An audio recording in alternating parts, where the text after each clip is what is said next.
Yeah, look, and I'm going to talk about today my thoughts on Western women.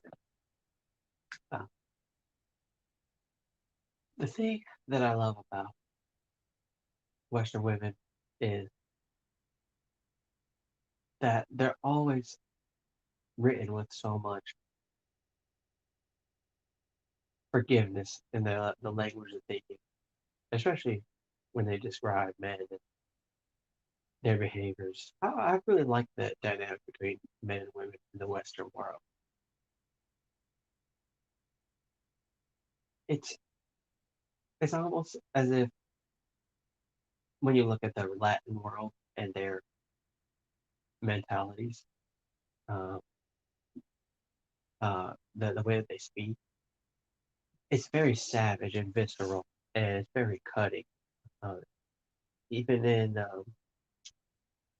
a Western context, it's almost like, uh, yeah, the Western context would probably be more.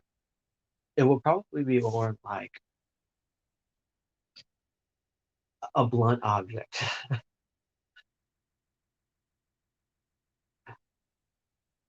because it's that's the only way that I can really describe it. Comparatively to, I mean, don't get me wrong, it sucks to get blackmailed by any type of woman. Let's be honest, it feels bad. It feels bad. They're just better at doing it to you for the most part. And partially because I've noticed a lot that Western men, especially older Western men, they don't really want they don't really want to have any time to deal with someone who doesn't know what they're talking about. They have a very low tolerance for BS. Um, Kind of like a gun, like a quick shooter. I don't got time for games. I'm doing it. But the Latin women, their context, the way that they speak is it's very sharp. It's very jagged and serrated. It's going to, I guess, like rip into the flesh and remove anything that isn't wanted, or just consume it whole for the most part. How can I be more specific about this?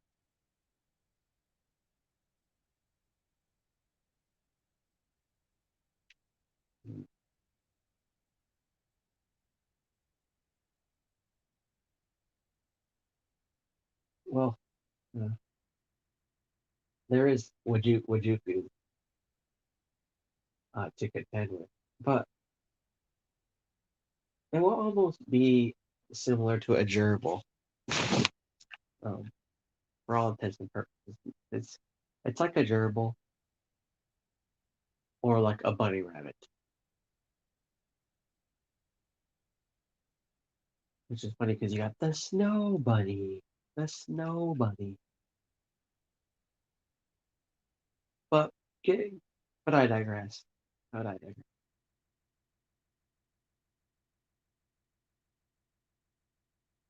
And I'd like to get back on topic. It's funny how you have George A. Romero's The Walking Dead. George A. Romero, the he made the zombie into an archetype, right? He made it into an archetype. It's not like something that's like very deadly by itself. You can pretty much take care of it by yourself without any problem. But the more people that you have, the more people you have put together in one space,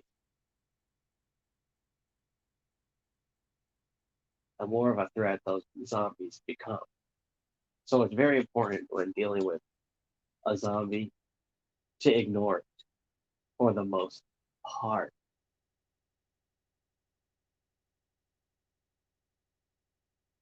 Because if you ooh, because if you scare it too much, or if you startle it, or if you try to attempt to kill it and fail by hitting it with a blunt object, such as a club or a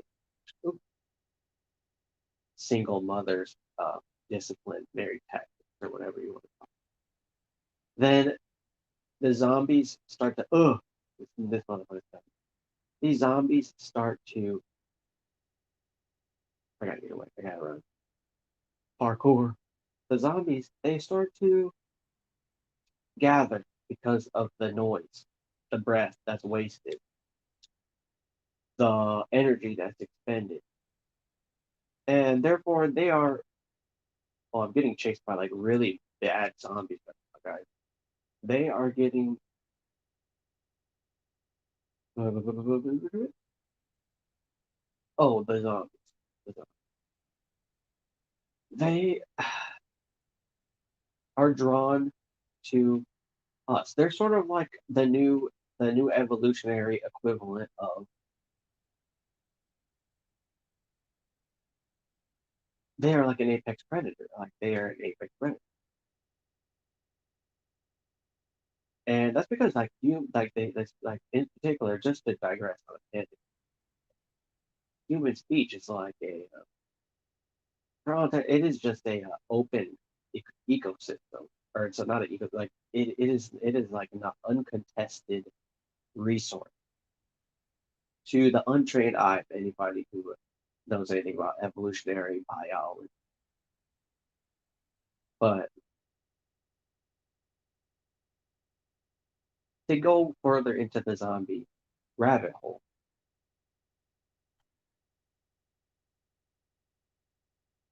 there is nothing you could tell me right now that any, uh, in terms of a qualification, that any Western woman has that I would say is beneficial to raising a man in this day and age.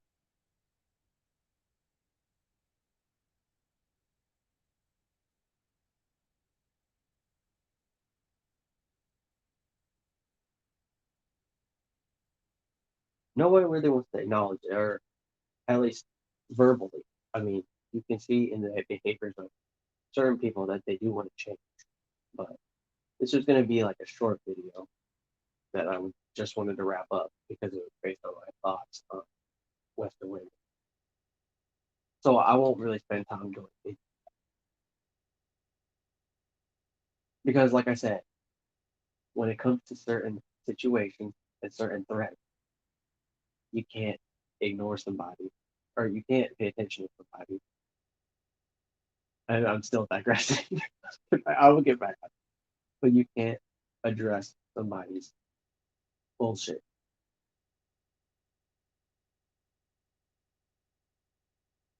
You have to just cut it off right at the source.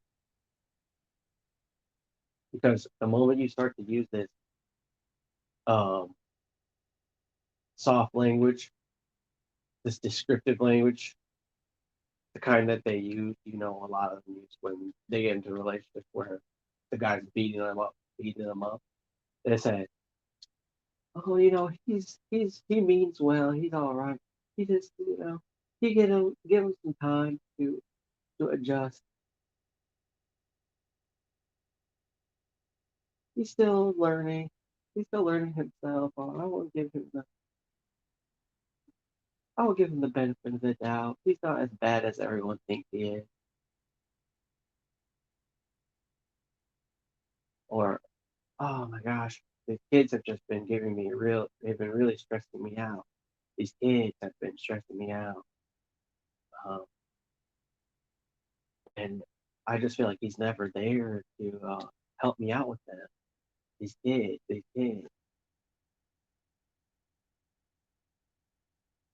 almost like he has kids. That's what validates him. I'm going to stick up for him. Uh,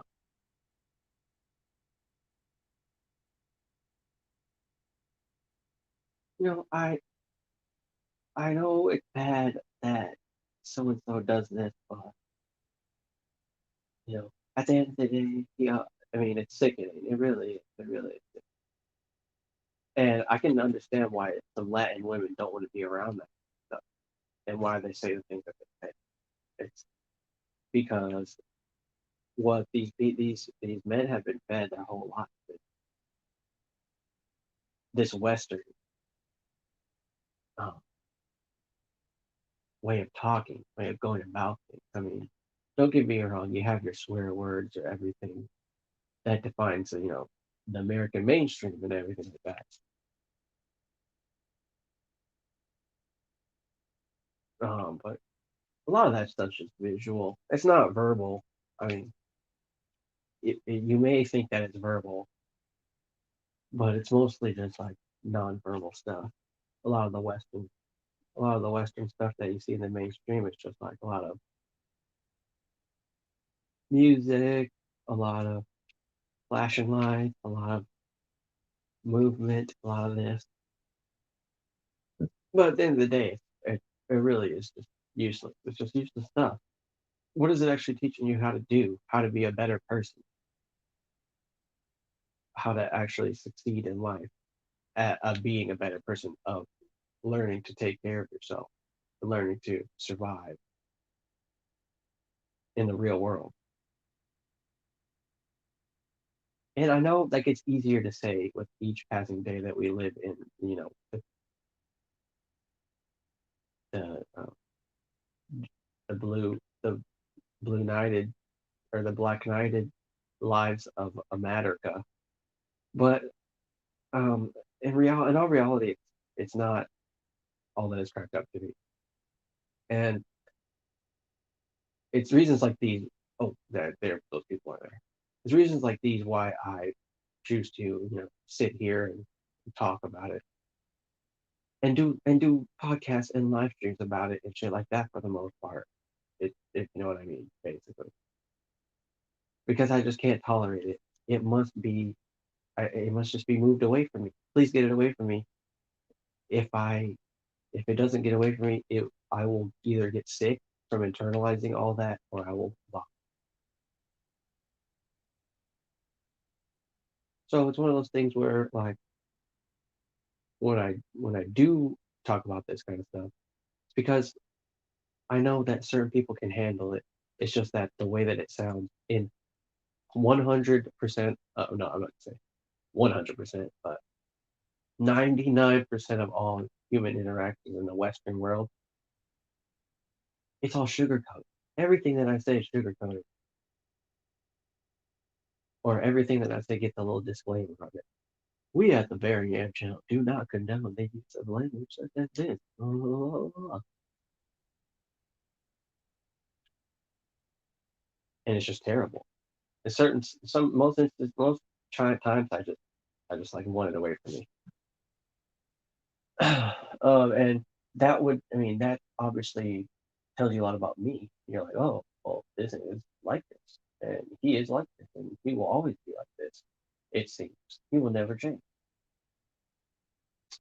He is a very bitter, old, hurt. He is a this, that, he is a thing now. But I mean, really, honestly, what does it tell you about other around, people around? You know, um, and it's all, I mean, it's all voluntary too. That's the thing about it. I mean, you have to choose who you associate with, who you hang out with. You don't just get those people that you hang out with. You have to make conscious effort to actually put in the work to actually keep those people around. And it's like when people come in here and then on a whim and expect and are shocked to see that I don't care about them, I'm like, your point is, because for the most part, it's like um, a Western dialogue and speech and pathology is almost like a set of walls, like a set of sturdy ass walls that engulf the place that we live, our country, our society, and the strategic, the things that we say in it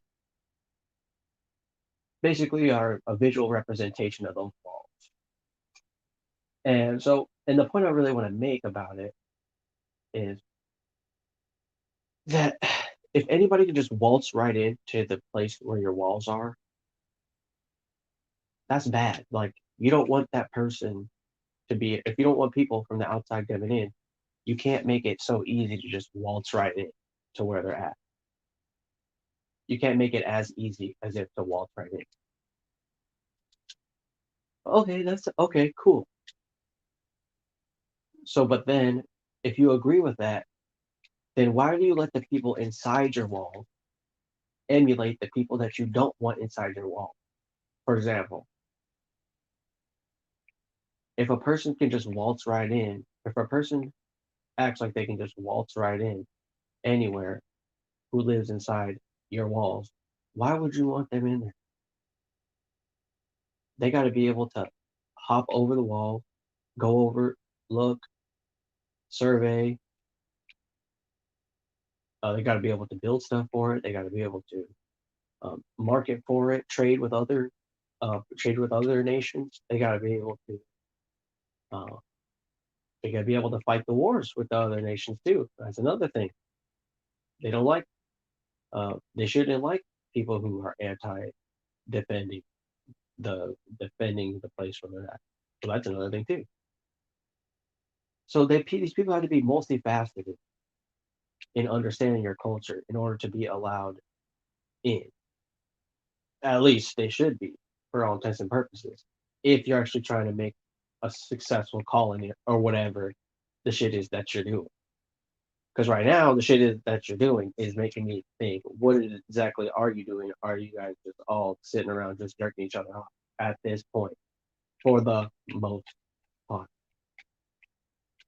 And so I'll just wrap up the topic, I guess, here by saying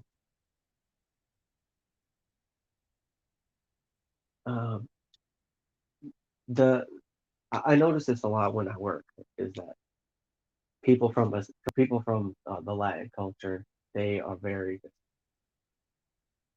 downright intolerant with people. And I'm not saying that this is the majority, but they're intolerant with bad attitudes. They don't like people who don't show up to actually work. They don't um, enjoy the company of people that don't like to put in the effort to be there and to actually participate and to talk and to not just be all acting alpha and be all like weird and mysterious and dark and shifted.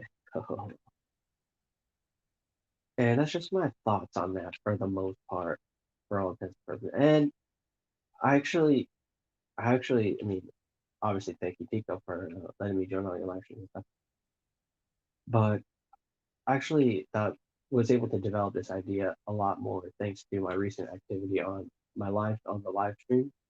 And so it's not always good, it's not always the case that I put in a plug for all my homies in the master, but to all y'all people, peace and love, peace and blessings. I enjoy y'all very much.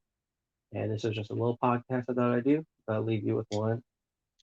I'm gonna probably take her down tonight because I'm really tired and I gotta be up early tomorrow to go to the gym, baby.